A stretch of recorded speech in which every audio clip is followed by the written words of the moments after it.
Organic పద్ధతిలో మీ చర్మాన్ని తెల్లగా మార్చుకోవాలనుకుంటున్నారా? సంప్రదించండి డాక్టర్ మాధవిని. సార్ నమస్తే సార్ చారి గారు. నమస్తే అండి. సార్ చారి గారు, ఒక యూనిక్ క్వశ్చన్ అడగబోతున్నాను. నా మైండ్లోకి వచ్చింది.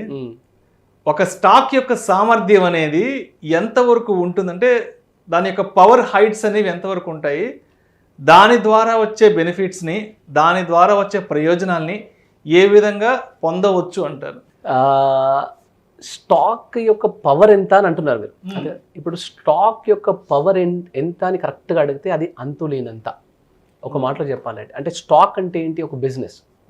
ఓకే, దానికి ఒక కొలమానం అంటూ ఉండదు. అది ఇక్కడ స్టాప్ అవుతుంది అనేది లేదు. It's sky is the limit for that. For example, మీకు 1996లో ఒక డబుల్ బెడ్రూమ్ ఫ్లాట్లో పుస్తకాలు అమ్ముకుంటూ స్టార్ట్ చేసిన ఒక అమెజాన్ అనే కంపెనీ ఇవాళ వరల్డ్లోనే top richest company in the world. దాని ఓనర్కి ఉన్నది 16%, దాంట్లో ఉన్న 16% స్టేక్ అయినప్పటికీ he's the world's top richest person in the world. Okay, ఇప్పుడు అది అక్కడ స్టాప్ అవుతుందా అంటే లేదు. అక్కడి నుంచి ఇంకా బిలియన్స్ ఆఫ్ క్రోర్స్ డాలర్స్ వెళ్ళే ఛాన్స్ ఉంది. ఎందుకంటే ఏ బిజినెస్కైనా ఏ స్టాక్ అయినా ఇంత పరిమితి ఇక్కడ ఆగిపోతారో అనేది లేదు. సో కన్జంప్షన్ ఉన్నన్ని రోజులు అది ఉంటూనే ఉంటుంది. అలాగే మీరు విప్రో స్టాక్ తీసుకోండి. ఇండియాలో 1980sలో ఎవరైతే ఒక 10,000 రూపీస్ ఆ స్టాక్లో ఇన్వెస్ట్ చేశారో వాళ్ళకి ఇవాళ 600 crores ఫైన్ ఉందండి. అవును సార్, అవును సార్. అంత రిటర్న్స్ వచ్చాయి ఆ ప్రోడక్ట్లో. మీరు ఇంకా ఎంఆర్ఎఫ్ స్టాక్ తీసుకోండి. ఇది ఒక టీవీ ఛానల్లో ఒక వైరల్ కూడా అయింది. ఒక 20,000 రూపీస్ ఇన్వెస్ట్ చేసి మర్చిపోయాడు ఆయన. ఒక 40 years బ్యాక్ స్టోరీ, ఇది 80లో జరిగిన స్టోరీ. ఆయన మర్చిపోయారు. ఒక 20 years తర్వాత ఏమో చూసుకుంటే ఆ స్టాక్ కాస్త అది 130 crores 140 crores వెళ్ళిపోయింది. అట్లా ఎన్ నెంబర్ ఆఫ్ స్టాక్స్ ఉన్నాయి. ఓకే, ఇవన్నీ మన కళ్ళ ముందు కనిపిస్తున్నాయి. 2005లో రాయల్ ఎన్ఫీల్డ్ బైక్ కొనే డబ్బులు కనుక అదే స్టాక్లో ఆ ఏచర్ మోటార్స్ అనే కంపెనీలో ఇన్వెస్ట్ చేస్తే అది క్రోర్స్ ఆఫ్ రూపీస్కి వెళ్ళిపోయింది. ఈ మ్యాజిక్స్ అన్నీ మన కళ్ళ ముందే కనిపిస్తున్నాయి. స్టాక్ అంటే ఎంత పవర్ఫుల్ అనేది మనకు కనిపిస్తుంది.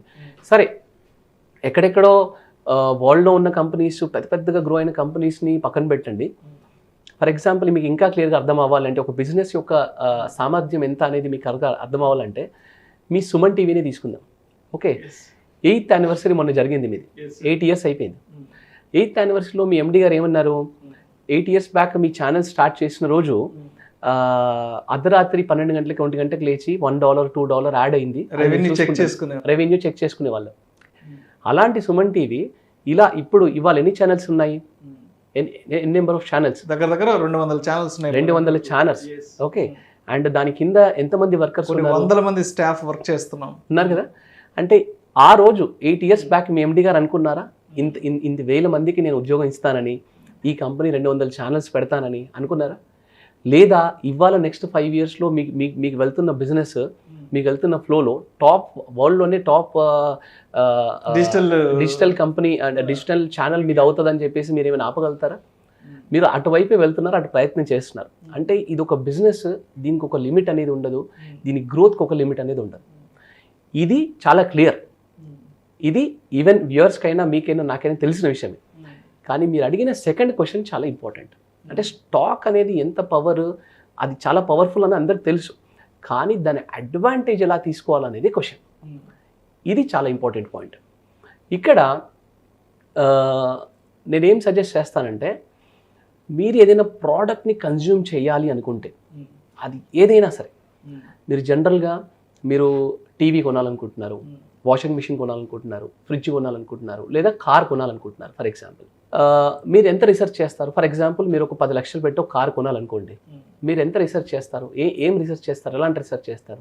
అంటే ఆ కార్ యొక్క ఫ్యూయల్ కెపాసిటీ ఏంటి, మైలేజ్ ఎంత వస్తుంది, అండ్ లాంగ్ రేంజ్ జర్నీస్కి ఎంతవరకు కంఫర్టబుల్గా ఉంటుంది, తర్వాత ఏదైనా ప్రమాదాలు జరిగినప్పుడు అది ఎంతవరకు సేఫ్టీ ప్రొటెక్షన్ ఇస్తుంది, ఇటువంటి బేసిక్గా చెక్ చేస్తారు కదా.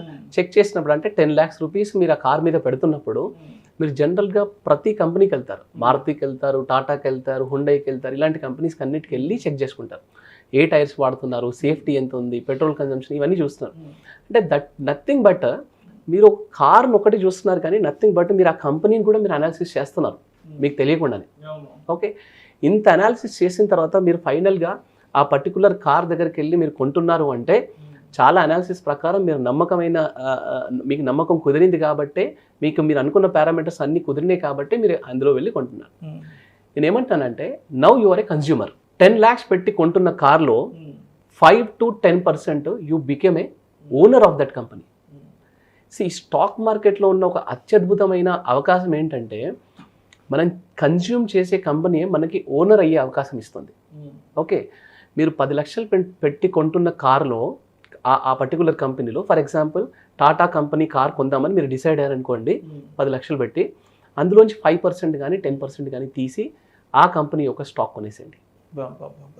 ఓకే, అప్పుడు మీరు స్లోగా ఏమవుతుంది అంటే స్టాక్ అనేది పవర్ఫుల్ అని మీకు తెలిసి ఆ స్టాక్ యొక్క ఓనర్ మీద అయ్యి ఆ స్టాక్లో వస్తున్న అడ్వాంటేజ్ మీకు కనిపిస్తుంది. 2007లో మేము వ్యాగనార్ కార్ యూస్ చేసాం. దానికి 4,20,000 రూపీస్ పెట్టి మేము ఆ కార్ కొన్నాం.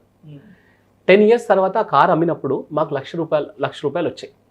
ఓకే, డిప్రిషియేట్ అయిపోతుంది. మనం కొన్న ప్రోడక్ట్ డిప్రిషియేట్ అయింది. అఫ్ కోర్స్ నేను దాన్ని యూస్ చేస్తాను, అది నాకు ఉపయోగపడింది. ఓకే, కానీ అదే 4,20,000 రూపీస్ కనుక నేను ఇన్వెస్ట్ చేసి ఉంటే ఆ పర్టికులర్ కంపెనీలో, లేదా 10% అదే మారుతి సుజుకీలో ఒక 10% ఆఫ్ దట్ మనీ నేను ఇన్వెస్ట్ చేసి ఉంటే ఇవాళ 50-60 lakhs ఉండేవి. డెఫినెట్లీ ఉండేవి. సో నేను ఏమంటున్నానంటే స్టాక్ చాలా పవర్ఫుల్ ఇన్స్ట్రుమెంటే, కానీ దాన్ని కరెక్ట్గా దాని అడ్వాంటేజ్ తీసుకోవాలంటే మీరు కన్జ్యూమ్ చేస్తున్న ప్రోడక్ట్స్లో నుంచి ఆ ప్రోడక్ట్లో నుంచే మీరు దాని ఓనర్ కూడా అవ్వండి. ఫర్ ఎగ్జాంపుల్ ఇవాళ హెచ్డిఎఫ్సి బ్యాంక్ ఉందండి. ఓకే, 90sలో మళ్ళీ మన కళ్ళ ముందు స్టార్ట్ అయిన బ్యాంకే. ఓకే, ఒక్క బ్రాంచ్తో స్టార్ట్ అయింది హైదరాబాద్లో. ఇవాళ మోర్ దెన్ 300 branches జస్ట్ హైదరాబాద్లోనే ఉంది. One of the leading in banking sector, leading the top rated company. ఇప్పుడు ఈ బ్యాంక్లో ఏం చేస్తున్నామంటే అకౌంట్ ఓపెన్ చేసుకొని minimum 5,000 to 10,000 minimum balance maintain చేసేది మనమే. క్రెడిట్ కార్డ్ తీసుకొని దానికి ఇంట్రెస్ట్లు కట్టేది మనమే. పర్సనల్ లోన్స్ తీసుకొని పర్సనల్ లోన్స్కి ఇంట్రెస్ట్ కట్టేది మనమే. దాంట్లో హోమ్ లోన్ తీసుకోది మనమే. అసలు బ్యాంక్ గ్రో అవుతుందే మన వల్ల, దాన్ని కన్జ్యూమ్ చేసేదే మనం. బట్ అన్ఫార్చునేట్లీ ఈ బ్యాంక్ యొక్క 70% ఆఫ్ ఇన్వెస్టర్స్ ఫారెన్ ఇన్వెస్టర్స్. మనం దాని ఓనర్లు అవ్వట్లేదు. మన కళ్ళ ముందే మ్యాజిక్స్ అన్నీ జరుగుతున్నాయి, కానీ ఆ మ్యాజిక్స్లో మనం పార్టిసిపేషన్ అవ్వట్లేదు. That is the main problem.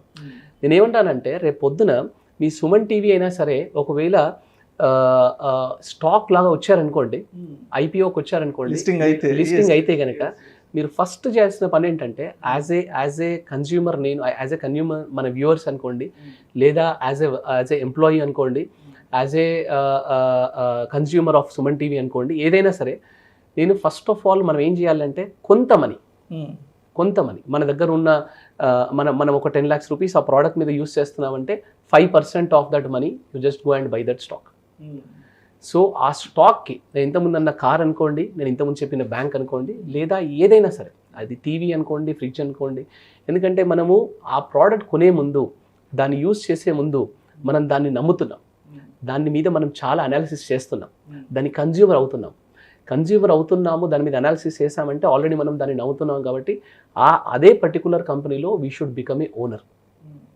Stock అనేది చాలా పవర్ఫుల్ అనేది చాలా మందికి తెలుసు, కానీ the moment you become the owner of that particular company, then only the growth will be there. ఆ గ్రోత్ అనేది రావాలి, దాంట్లో నేను అడ్వాంటేజ్ తీసుకోవాలి అంటే మాత్రం you have to become a owner of that particular company. Thank you sir, thank you so much Chari గారు.